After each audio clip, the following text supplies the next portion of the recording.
We are working towards Vuhledar.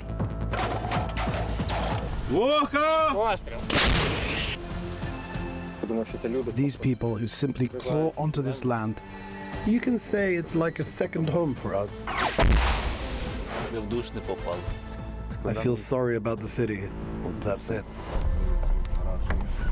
Dear viewers, we have finally arrived in Vuhledar, and this is not the state I wanted to see this city in. It's a complete ruin, but it's also a symbol of resilience of the Ukrainian troops, as the soldiers of 72nd Brigade and other units have been holding the defense of the city for over 2 years.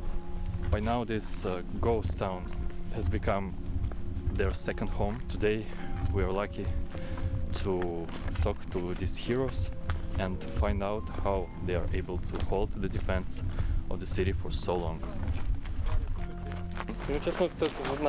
To be honest, the city has changed a lot in terms of destruction over these last 2 years. When we first came here, there was a relatively good life and people. Many more civilians and houses were still intact. And then, quite quickly, it turned into such ruins.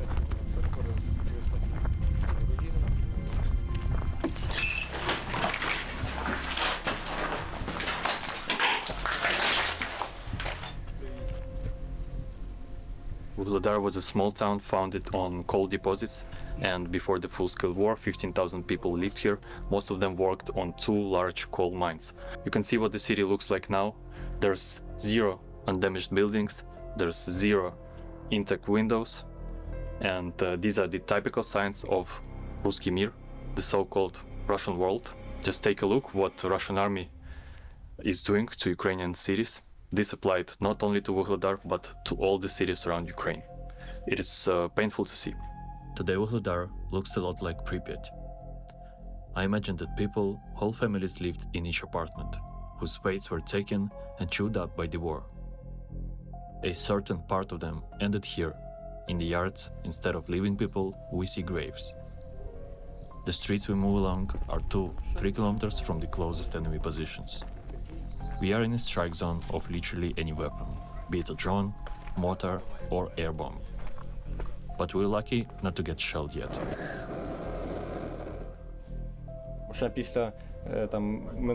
After their attempt last year to storm Vuhledar, they realized that it was difficult to do anything with such a fortified area, as the city is on high ground.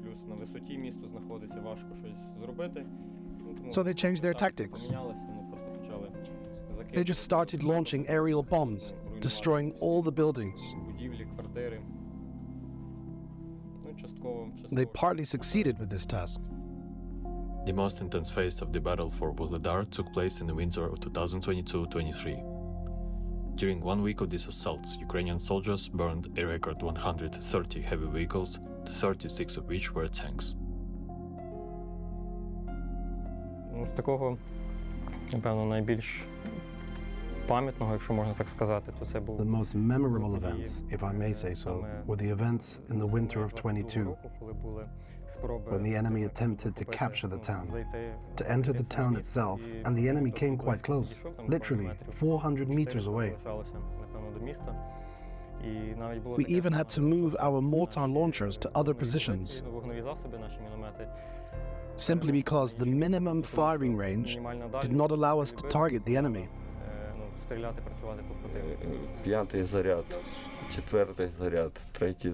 Fifth charge, fourth, third, and then the first charge.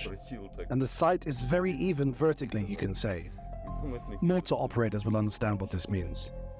Well, that is, by lowering the charge, you can aim at the target closer to you, and it's much more difficult. More things start flying in your direction in response. But it's not just mortar launchers who are working to defend the city.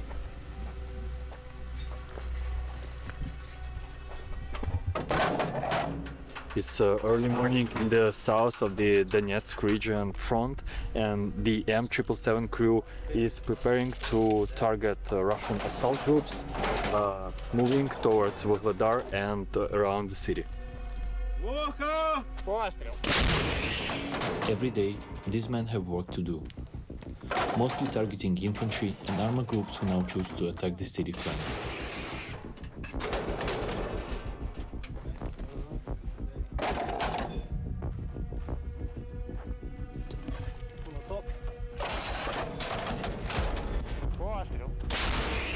but for every shot, they get a retaliation.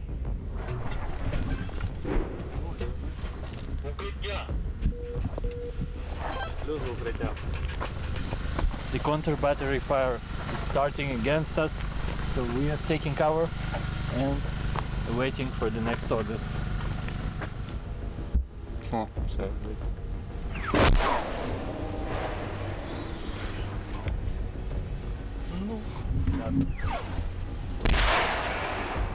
Хоть би в душ не попали. То все херня. Дальше. Перелетел.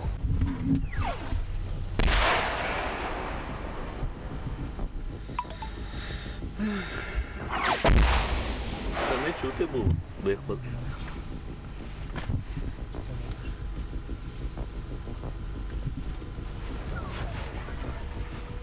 You shoot, you get shot at. And for these men, it has been like that for 6 months. During all this time, the crew members only left this position to dig a new one. Лячно, страшно завжди. Але ж It's scary, always scary. But you hope they will miss. There's no other choice. Although the defenders of Vuhledar have already been through a lot, now with fall of Marinka, the new possible attack direction is opening up, and this is the area right here behind me. It may be the third direction of the attack on the city, making it half surrounded. Чи думаєш, що спробували не вийшло? I think they tried and failed.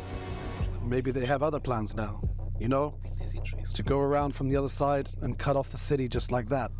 Maybe so. Vuhledar may seem like just a few words on blocks, a sight also common in this war.